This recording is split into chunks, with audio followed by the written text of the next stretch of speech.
এই নির্লজ্জ বিহায়া ওয়াকাফ চোর মন্ত্রী, এটা রেকর্ড করুন, ছাড়বেন আপনারা, আমার কিচ্ছু করতে পারবে না ফিরহাদ হাকিম, এটা আমি বলে যাচ্ছি।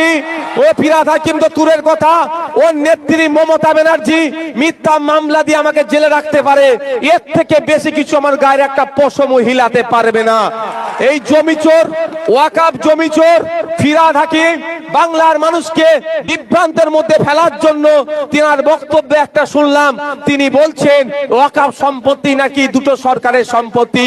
ও নির্লজ্জ প্রিন্সিপাল অ্যাক্ট অফ 1995 ওয়াকাফের আইনকে পড়েনি, 1954 সালের ওয়াকাফের আইনকে এই নির্লজ্জটা পড়েনি।